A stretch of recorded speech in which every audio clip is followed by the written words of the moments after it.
Assalamualaikum warahmatullahi wabarakatuh. Di sini kami dari kelompok 12 dengan saya sendiri selaku moderator yaitu Sultan Aznam Hussein dengan NPM 2351011026 dan rekan-rekan saya. Izinkan kami di sini mempresentasikan atau menayangkan sebuah video daripada hasil diskusi kami mengenai materi komunikasi bisnis lintas budaya. Langsung saja kita masuk ke pembahasan yang pertama. Di sini pembahasan yang pertama yaitu adalah berkomunikasi dalam dan antar budaya. Komunikasi antar budaya adalah sebuah fenomenal interaktif yang terjadi ketika individu dari budaya berbeda saling berinteraksi, membawa nilai-nilai, cara berpikir, perasaan, dan gaya hidupnya. Menurut Latmiral dan Lipyansky 1989, komunikasi antar budaya bukanlah sekadar pertemuan budaya secara abstrak, melainkan jalinan hubungan yang diciptakan oleh individu atau kelompok melalui persepsi mereka satu sama lain, serta melalui nilai, kode, dan proses berpikir yang melekat pada budayanya masing-masing. Proses ini bersifat sistematis dan dinamis, karena hubungan antar individu senantiasa berkembang dan dapat berubah seiring berjalannya waktu. Selanjutnya yaitu sebuah model komunikasi. Representasi skematis model dalam pendahuluan menekankan aktor-aktor yang terlibat dalam komunikasi, yaitu pengirim dan penerima. Ketika berkomunikasi, mereka secara tidak sadar menggunakan kerangka acuan yang secara umum terdiri dari pertama yaitu pengetahuan dalam artian tentang subjek yang sedang dibahas. Kemudian yang kedua pengalaman dalam hal profesional atau individu dan yang ketiga yaitu norma-norma dalam artian yaitu norma-norma masyarakat tempat mereka tinggal dan nilai-nilai dan yang terakhir yaitu asumsi dan prasangka terhadap satu sama lain. Baik, selanjutnya yaitu adalah teori komunikasi. Di sini ada 3 teori. Yang pertama adalah model Palo Alto Group, kedua komunikasi antar budaya, dan yang ketiga teori komunikasi barat versus non-barat atau Asia. Menurut model Palo Alto Group, komunikasi ini tidak hanya terlihat atau dilihat sebagai pertukaran pesan antara si pengirim dan si penerima, melainkan sebagai bagian dari sistem komunikasi yang lebih luas, termasuk jaringan hubungan yang tidak dapat dipisahkan. Dalam konteks ini, pesan itu bukanlah hal yang paling utama, melainkan ada hal yang lebih penting lagi yaitu interaksi dan konteks komunikasinya yang menentukan arah atau makna. Informasi yang disampaikan pun tidak bersifat absolut, melainkan bergantung pada interpretasi para pelaku komunikasinya. Hal ini menjadi semakin penting dalam teori yang kedua, yaitu komunikasi antar budaya, di mana konteks budaya sangat memengaruhi makna yang dipertukarkan. Sebagian besar teori komunikasi itu memang dikembangkan di Barat, sementara pola komunikasi di Asia dapat berbeda sehingga penggunaan metode penelitian Barat seringkali kurang tepat untuk memahami budaya Asia. Jadi, oleh karena itu kita menemukan solusinya. Menurut kesepakatan, solusinya itu adalah lebih baik kita menggabungkan teori Barat dan non-Barat ini, meskipun pendekatan ini tetap berisiko menimbulkan kontradiksi dan inkonsistensi. Jadi apa sih maksudnya dari solusi ini? Nah, yang dimaksud dengan solusi ini adalah maksudnya perlunya penggabungan kedua teori, baik dari teori Barat atau non-Barat, agar pemahaman komunikasi antar budaya ini lebih lengkap dan relevan. Nah, jadi di sini juga ada sebuah diagram, di mana diagram ini menunjukkan bahwa angka kesepakatan untuk solusi gabungan ini menunjukkan angka tertinggi, yaitu berada di angka 90. Kesepakatan ini karena adanya faktor-faktor sebelumnya, di mana yang pertama itu ada teori Barat dominan menunjukkan angka 70. Mayoritas teori komunikasi ini lahir di Barat sehingga perspektifnya cenderung Barat sentris. Kemudian yang kedua kurang sesuai untuk budaya Asia, menunjukkan angka 60. Teori Barat tidak selalu bisa menjelaskan pola komunikasi Asia yang lebih implisit dan kontekstual. Kemudian yang ketiga perbedaan pola komunikasi, menunjukkan angka 55. Gaya komunikasi langsung atau Barat dan tidak langsung atau Asia sering menimbulkan kesenjangan pemahaman. Kemudian risiko salah tafsir menunjukkan angka 50 lebih rendah. Jika hanya mengandalkan satu perspektif, kemungkinan terjadinya misinterpretasi sangat besar. Nah, dari keempat faktor tersebut muncullah sebuah solusi atau ketemu sebuah solusinya, yaitu dengan cara menggabungkan kedua teori tersebut untuk menyeimbangkan sebuah komunikasi atau pemahaman, meskipun tantangan ini bisa beresiko atau menimbulkan sebuah kontradiksi. Baik, di sini saya beri satu contoh komunikasi Barat dan komunikasi Asia. Untuk komunikasi barat, kita ambil saja satu negara misalnya Amerika. Nah, Amerika ini gaya komunikasinya itu langsung atau to the point atau eksplisit. Bisa kita lihat Presiden Amerika Donald Trump ketika beliau menyampaikan narasinya atau pidato, itu beliau menyampaikan secara lantang, jelas dan to the point. Makna pesannya itu ada di kata-kata yang diucapkan. Tujuannya adalah untuk efisiensi, kejelasan, dan to the point tadi.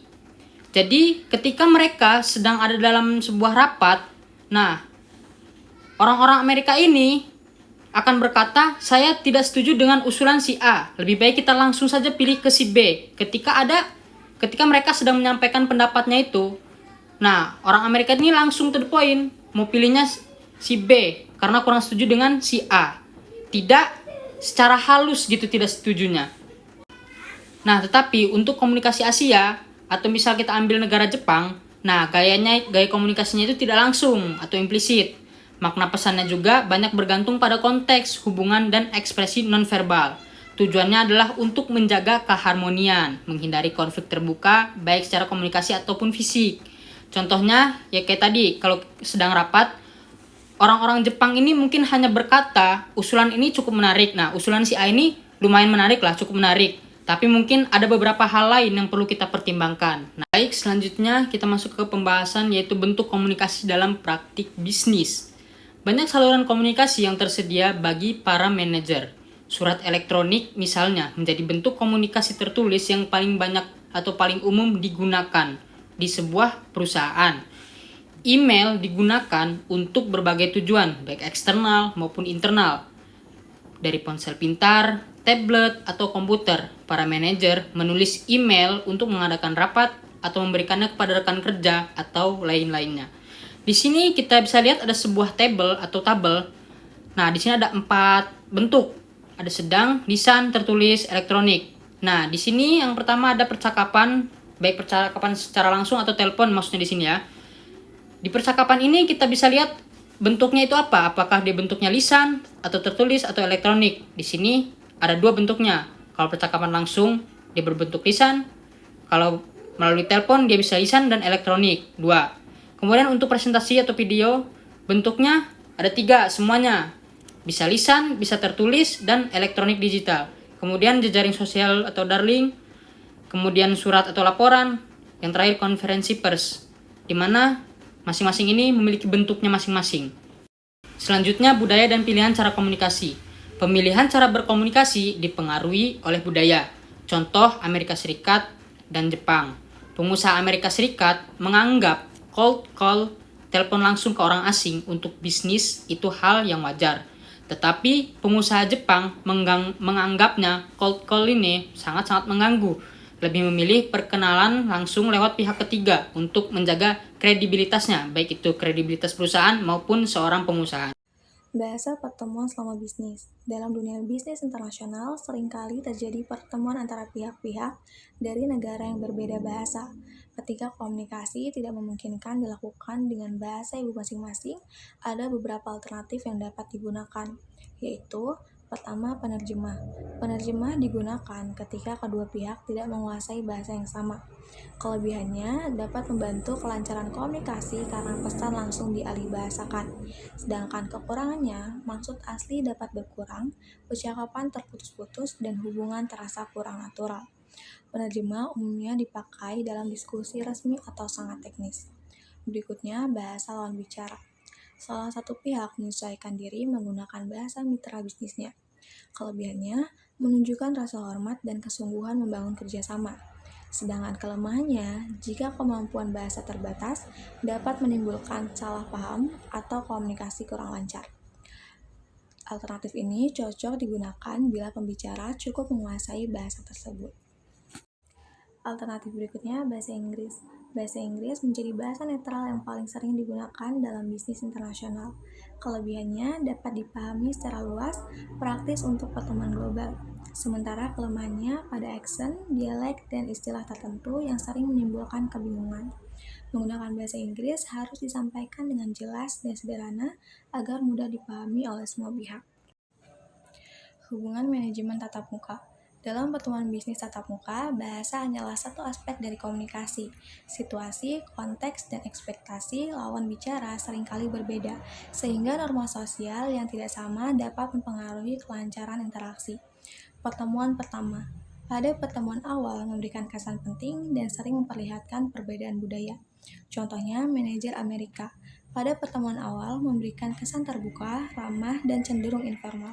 Sementara manajer Jerman pada pertemuan awal memberikan kesan lebih formal, hati-hati dalam bertukar informasi, menekankan jabatan dan tanggung jawab. Perbedaan gaya ini dapat menimbulkan rasa tidak nyaman jika masing-masing pihak tidak memahami latar belakang budayanya. Berikutnya, gaya percakapan. Dalam bisnis lintas budaya, komunikasi selalu disesuaikan dengan konteks dan hubungan. Manajer Jepang misalnya, akan berbicara lebih santai jika sudah mengenal rekan dari budaya lain, tetapi tetap formal dengan rekan baru. Rekan dari budaya lain juga menyesuaikan gaya bicara mereka, sehingga interaksi tetap lancar. Orang Jepang dapat menggunakan pendekatan yang lebih informal di lingkungan kerja internasional, selama otoritas mereka tetap dihormati. Perbedaan gaya berbicara, seperti bergantian bicara atau menyela, serta tingkat ketegasan dan kenyamanan dengan jeda hening, dapat menimbulkan tantangan. Oleh karena itu, mendengarkan dengan cermat, termasuk menangkap makna tersirat dan bahasa tubuh, sangat penting agar komunikasi tetap efektif dan saling menghargai. Selanjutnya yaitu ekspresi wajah saat berinteraksi. Ekspresi wajah itu tidak hanya soal emosi, tetapi juga mempengaruhi hubungan kita dengan orang lain. Tatapan mata misalnya, bisa dimaknai berbeda-beda tergantung konteks budaya. Begitu juga senyum di Rusia bisa bermakna negatif, sedangkan di Barat itu identik dengan keramahan. Jadi, ekspresi wajah itu perlu dipahami sesuai dengan latar budaya masing-masing. Oke, selanjutnya itu interaksi melalui penerjemah. Dalam forum internasional, penerjemah sering digunakan untuk membantu kelancaran komunikasi, terutama di wilayah yang kemampuan bahasa Inggrisnya terbatas. Namun, terdapat sejumlah tantangan, contohnya itu sebagai pihak ketiga, penerjemah tidak selalu memahami budaya perusahaan maupun konteks bisnis. Akibatnya, interaksi menjadi kurang personal karena perhatian peserta lebih tertuju pada penerjemah dibanding lawan bicara langsung. Selain itu, meskipun terjemahan tepat, nuansa budaya sering hilang sehingga komunikasi terasa kurang efektif. Oleh karena itu, penggunaan penerjemah tetap perlu disikapi dengan baik.